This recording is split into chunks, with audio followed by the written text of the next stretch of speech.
I am so incredibly fortunate to be joined right now by an incredible WWE superstar, Sami Zayn. Sami, how are you? Pretty good. Thanks for having me today. Yeah, thanks so much for joining. I say that you're one of these people that I love having the opportunity to talk to. I love having the opportunity of seeing you compete and perform, and I think that you are such a fantastic ambassador to this company. And when I look at the last couple of years in your career, it's just been outstanding. Allow me to run through a quick list here. You had this incredibly entertaining match a few WrestleManias ago with Johnny Knoxville. Then you go into a storyline with the Bloodline, which has some fantastic matches at Survivor Series with War Games, incredible emotional events at the Royal Rumble. You have this incredibly wonderful reception in Montreal for SmackDown, as well as the Elimination Chamber, where you came up just a little bit short in terms of your dream of getting the world title. However, teaming with longtime friend Kevin Owens, you were in the main event of WrestleMania, won the tag team titles, and by the way, we haven't seen a tag team title main event out of WrestleMania since WrestleMania 1, and that was WrestleMania 39. Then Right. you have this wonderful pilgrimage to Mecca. You have the opportunity of wrestling in Saudi Arabia. You're now on the Raw brand, another fantastic War Games match, and you are just weeks away for competing for the Intercontinental Championship at this year's WrestleMania. When I go through that, and this is a life that you've been living, do you sometimes sit back and pinch yourself and say, I can't believe all of these things have happened in such a short amount of time? Um, I mean, yes and no. Um, it's hard to say. So, I would say this when I was doing the bloodline stuff and it was like the hottest thing and all that. Yeah. I've always approached whatever I'm doing as if it's the most important thing on the show. Mhm. And when I was doing it with the bloodline, it was the first time where it was actually totally true. Like also gave me the same emotional sort of reciprocity in return as I was putting in. But I feel like I've approached everything. I'm talking from even my earliest matches and the smallest of promotions. I just felt like whatever I'm doing is so important, Mhm. you know. Delusion, I'm sure, but nonetheless, it gave me that full investment. So to me, I'm still fully as invested as I was prior to all these great things happening. But it's just like on a long enough timeline, eventually that started to click with the company, the audience, everyone at the same time. Mhm. Um, and so now, everyone's just more invested. No. But my level of investment is the same. So that's why it Mhm. doesn't feel totally foreign to me. And I had great moments even prior to these last 2 years, but these last 2 years have definitely been nice. No. Uh, so yeah, it's I don't want to say it hasn't felt any different in a lot of ways, but there's also quite a variety there. That's quite a ride you're talking about over the last couple of years, and a couple of really great, career highlights. So I'm definitely appreciative of it. That there's no doubt about that. I think Especially when I consider that I've been in the game 22 years, and I'm closer to the end than the beginning for sure. So, it's pretty awesome that this late in the game, I'm still able to have some of the highest peaks of my career. No, absolutely. And I think one of the things too is that as a fan base, the WWE universe is emotionally invested, right? Because the bloodline storyline, people are emotionally invested in that, whether it's being seeing you reunite with Kevin Owens in the ring with that emotional hug, whether it was like seeing the emotion outpouring in the crowd of you gentlemen winning the tag team title at WrestleMania with your wife there in the front row, Yeah. seeing the emotion that you had when you had the opportunity of wrestling in Saudi Arabia. People, I think, are just emotionally invested in you. And when I think back to like great WWE moments overall, I think it's a combination of being emotionally invested and fantastic storytelling. And I think you just check all of those boxes. Well, it's what I aspire to do. So I appreciate you saying that, but that's definitely what I shoot for. And, it's very hard to pinpoint, and I've tried because, especially in the world of WWE, where we kind of need to put people in boxes and commodify and therefore monetize people, um, as brands, Mhm. like the Sami Zayn brand. I've had to really kind of think about what that actually is. And sometimes it doesn't always translate well to a t-shirt or to a catchphrase or slogan, but it really is just like emotion. Mhm. I think that's the big difference, or not the big difference, but it's sort of my calling card, um, which is just the range that I aspire to show, or the ride I aspire to take fans on. Um, it's how I like to tell my stories. Mhm. I've given this analogy before, but like Terminator 2, I think is one of the greatest movies ever, or The Matrix or whatever. Like they're great action movies, but there's so much more than that because they kind of check all the boxes. Mhm. They have great characters, great storytelling. Like there's actually profound like philosophical undertones if you're looking for that kind of stuff. But Mhm. if you're just looking for explosions and cool special effects, there's that too. So it kind of has something for everybody. And that's kind of what I like in wrestling. I try, and it's just what I like in my art, and in the stories I like to tell. Is I like that kind of full range, and I like to give fans a little bit of everything. But more than anything, it just needs to come from the heart. Uh, so it's just a level of it requires a lot of emotional investment from me in order to get that emotional investment in return. Mhm. So yeah, I don't know. I feel like that's sort of maybe my bread and butter. That's as close as I can come to explaining my success over the last 20 years because in a lot of ways you couldn't put it on paper. You Mhm. couldn't articulate it very easily or just slap it on a t-shirt because it's not so clearly defined. It's more of a feeling than it is a catchphrase or logo.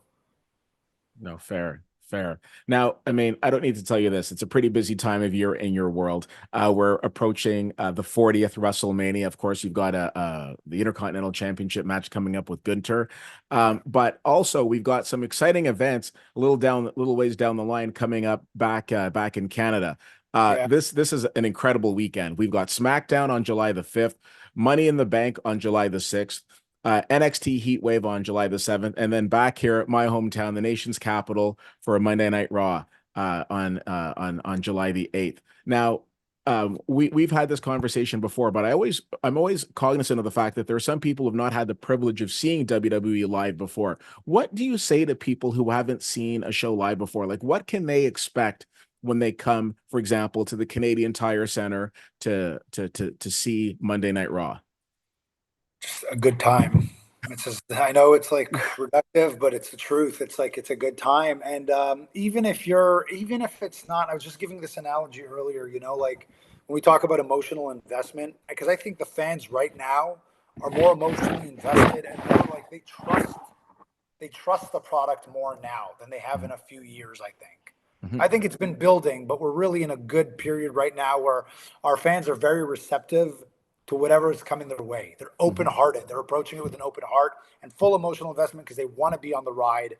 And we're giving them good enough rides to keep that trust. We're not betraying that trust, which in the past, if you go back, a few years, there were times I think our fan base did feel a little betrayed by their trust. We're like, what? I'm investing all this emotion into one story and it's not panning out, whatever it is, right? Mhm. All I'm saying is there's a really good rapport right now with the storytelling that we're giving and the audience's excitement levels. Even without that, it's always a great time when you come to the show because we're performing with just such intensity and such emotional investment from our side as performers that even if it's like not your cup of tea, like if you've never watched WWE in your life and you came to a show, Mhm. when you see it, it just sucks you in. And I say like if I got dragged to a show like of a musical genre that did not like EDM or something, which is just not my bread and butter, it's not my Mhm. cup of tea.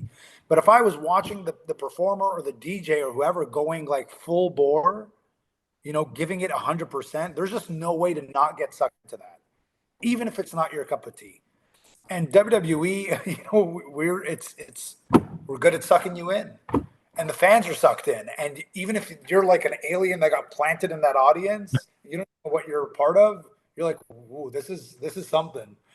And so now that's even more amplified by the fact that our relationship with the audience is even better than it, in my opinion, even better than it was a few years ago. And we've always had a great relationship. But as I said, the fans just seem so excited now Hmm. that there's even a higher level of excitement at these shows than there was just a couple of years ago. And Hmm. that's proven by the fact that these are sold out arenas all over the country, not just for live television, not just for PLEs. I'm talking like we were in, where were we a couple of weeks ago? Like somewhere in Louisiana, Fayetteville, or where were we? I'm blanking at the moment, but we were in a small town that we'd run in Louisiana. In the past, a couple of years ago, we would have been there to maybe 2,000 people or whatever. And now Hmm. this time the arena was sold out. So it's just you're seeing the proof is in the pudding, I think. But it's a guaranteed good time. Yeah. Long answer short, it's a guaranteed good time, and you're almost like impervious to like you can't even try to go and have a bad time because it No. will suck you in. 100%. I've gone with many first timers, and they all really appreciate the production value, the entertainment, the physicality. It's an amazing time. Yeah. Um, I just before we drift into rapid fire, because again, I want to be respectful of your time. You talked about performing in like venues that have 2,000 people, and most of the time you're probably in venues that have 10, 15, 20,000 people. You're about to go into WrestleMania. We'll be performing in, it's been crowds of like 70,000, 80,000. Is I know obviously WrestleMania is the big date on the calendar, but from a nerve standpoint, do the nerves change for somebody like yourself who's been doing this for so long, or is it, you know, for lack of a better term, just another day? Hard to say. Nerves are a funny thing. Yeah. Um, this surprises some people, but I'm nervous in some respect on any show, like always. But I like that nervousness. Like it almost you almost need it. It's kind of Hmm. hard to explain. Um, like it's like walking on this edge because if you knew you had it, I don't know. It's like living dangerously. You got to just walk that edge Hmm. of uncertainty, and that Yeah. uncertainty is just hey, look, you could get hurt. So sometimes I'm not nervous about what I'm going to do. I'm just nervous, like, boy, I hope I don't get really injured out there because you could. Hmm. Of Yeah. course, you think that kind of stuff right before you go out, but I'm just saying your body is aware you're about to do something that like you're not really supposed to be doing. Yeah. Yeah. you're about to, you're about to engage in something, and so your whole system is up. Yeah. So my system is up sometimes, whether it's on a small show. Sometimes, in fact, it's more up on a small show, and sometimes I feel a greater sense of obligation to perform at a higher level at smaller shows than bigger shows Hmm. because it's like, man, these people paid their money, and it's just them and us. Hmm. It's just us here. This isn't No. for the whole world, and like what it's like. It's more intimate, and I feel a greater sense of responsibility sometimes on smaller shows. So it's really hard to say, but there've definitely been big shows where I was out there feeling very casual, and there've also been very big shows where I was like super nervous right before I went out. But then I think at the end of the day, and I tell this to a lot of younger wrestlers when they're nervous, I go, look, at the end of the day, when you're in the ring, it's the same ring, and everything else around it is just window dressing. What you do in the ring itself, that ring could be anywhere in the world, and it's still the same ring. The Hmm. ring is the rest is just noise. No, fair, fair. But Okay. what you do in there is the same on any given night.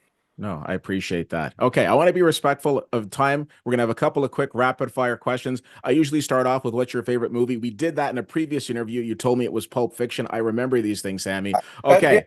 I was about to say, I think it's Pulp Fiction. Yeah. So there's Now, some. um, happy Ramadan to you, my friend. I'm curious, when you're breaking your fast, what is usually like the first thing that you reach for? Um, Kind of hard to say.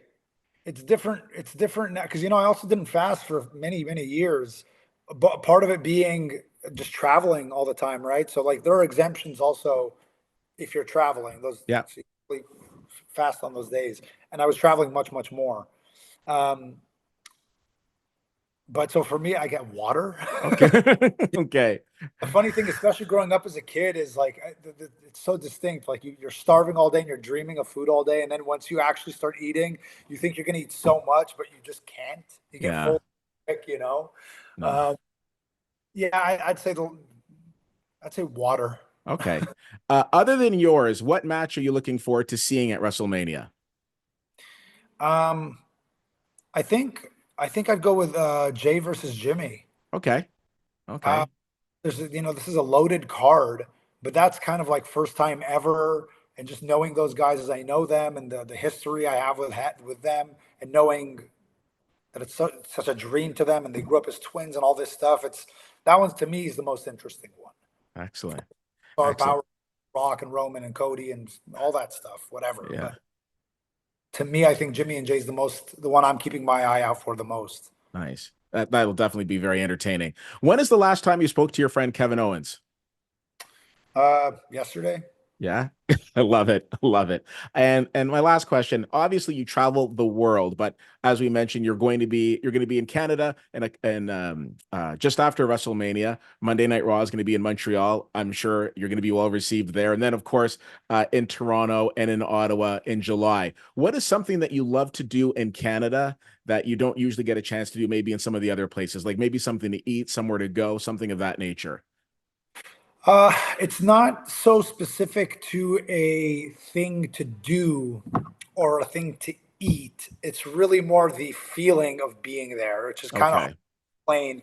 If you're in Canada all the time, you almost don't notice it. But when you Mhm. leave Canada and then you come back to Canada, you're like, Canada. you know, so it's kind of hard to really put into words. It's Yeah. just the feeling of being home. Oh, believe me, I get it. I Yeah, 100% get it.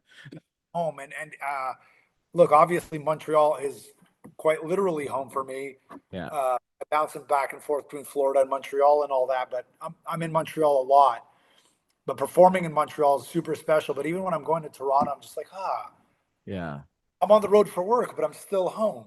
No, Ottawa, fair. like a stone's throw from home. And even if we were in Vancouver, which is all the way across the country, super far, but it still just feels like home. No, absolutely. Really hard to. It's Absolutely. not about like eating a poutine or like it's nothing Yeah. about silly like that or any specific restaurant or it's Yeah. just the feeling. I love that. Well, listen, we'll wrap it up there. Sammy, thank you so much for your time today. Really appreciate it. Wish you continued success. And like I said, it is always a pleasure to speak with you. I think you are a phenomenal representative for this great company. So all Thank the you. best, okay?